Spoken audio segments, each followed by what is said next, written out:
In amateur literary discourse throughout the internet, especially regarding a medium as young as video games, there are a lot of particular lines of thought and discussion that poison the well of readings with the idea of a one true reading. There is a reverence at play for the author as a deific voice and the ultimate interpreter of the text, whose exegesis is one which overrules all others. It's especially common in long-running texts such as JoJo's Bizarre Adventure, where debate over whether or not an element of the text's relevance waning is indicative of a lapse from the author as opposed to any actual examination of what that dearth means in relevance to the text. Or The Legend of Zelda, where much ink has been spilled over whether or not the timeline documents that have been published about the series were truly authored by auteurs at Nintendo or some imagined malicious Westerners. Even something as immediately innocuous as Kirby has much of the debate surrounding its literature centered around a thread of posts solely in Japanese on a now defunct social platform and not something that's actively present within the games themselves. Examples like these date back hundreds if not thousands of years, with poets like Petrarch often having extremely myopic readings of their works centered solely around specific details from their lives. Only not mentioned prior because the average YouTube critic likely does not discuss or read centuries-old poetry. That is to say that the online discussion of art has not yet broadly evolved beyond squabbles over authorial intent by and large.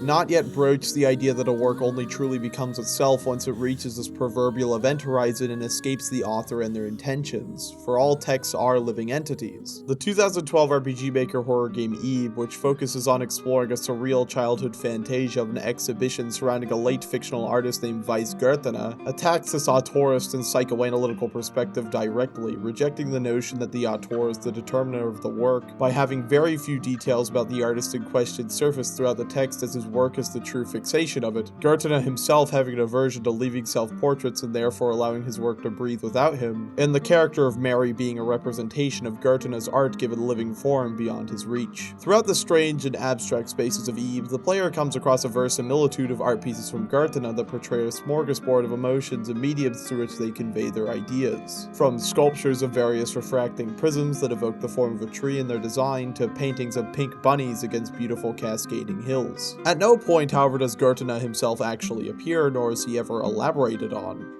His influence on the text is apparent as they are distinctively and stylistically his own, distinguished from other works, yet also completely invisible in the sense that his comment is nowhere to be found. Visitors to the exhibit hardly even speculate on him or his circumstances, with only a few of them idly commenting on his personality or life exclusively in vague gestures. It is through this, then, that Eve's first rejection of auteurism comes to the fore, the simple act of exclusion. The space in which art is presented is just as important as the art itself, and thus the removal of the context of who the artist is recontextualizes the pieces to be inherently without need for authorial intervention. While that is true of all art, across many mediums pieces will often come with brief impressions of the artist behind any given text. Eve's art gallery does not.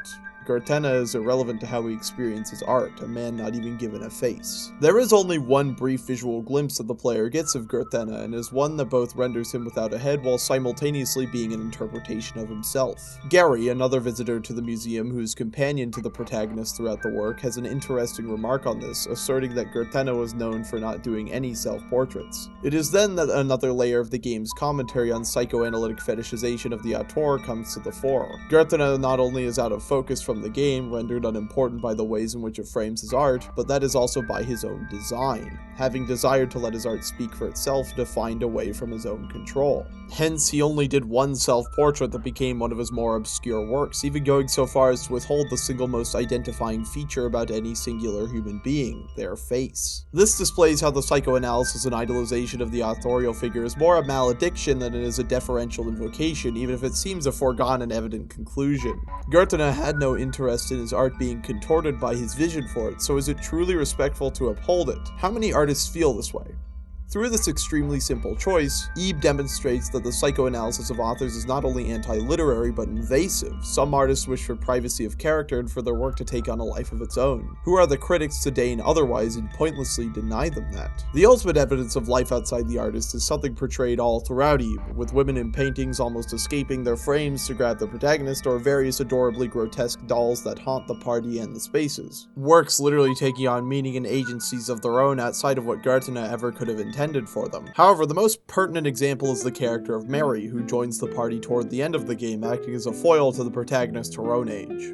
Initially posing as a human like the other main characters of the text, Mary is one of Goethe's paintings come to life, but unlike the painted women or the dolls, she is given space to express desires and feelings, a voice to yearn for a world beyond the scope and isolation of being an art piece. She seeks to be interpreted, to be taken outside, to be loved, to be made into something she isn't through that love. She seeks a life outside of the control of Goethe's gallery, outside of the context that she's a painting made by a specific artist for a specific purpose. While most endings lead to her death, in one ending the player helps her achieve this, leaving the world of Goethe's art with her. Mary's narrative, then, is a rejection of Auteurism ideation in quite the Baroque way. She is not only given a life outside of her artist in the most literal sense as a painting given life beyond its oil, but as a human who escapes the realm of her artist in spite of being one manufactured with a binding impetus, existing in contexts that no longer pertain to him in any regard. That is the true existence of all art, even when it isn't being recognized. It is unlikely that amateur internet criticism will evolve beyond this state of discussion where authorial intent is adorned with a deceptive pharisaic importance, overshadowing all forms and shapes of individualistic thought, unfortunate as that might be. The miasma of postmodernity is not exactly a condition which informs a desire for self-driven nor complex criticism in most. It's not exactly as if most individuals in the YouTube critique space are vying for more studious or literary perspectives on art beyond what works to gain a following, as they only have former amateurs to learn their styles of critique from. That being said, Eve is a true expression of art in its purest primordial state, one where artists are detached from their art so much that their self-portraits don't recognizably contain them and their paintings come to life. It's a whimsical, inventive experience, and much like Goethe, its creator, who shall remain unnamed, has been very silent about it as well, and thus the interpretation surrounding it is richer for that. This has been Arcade Everlasting, who doesn't really care for Gary all that much, signing off. Thank you for watching.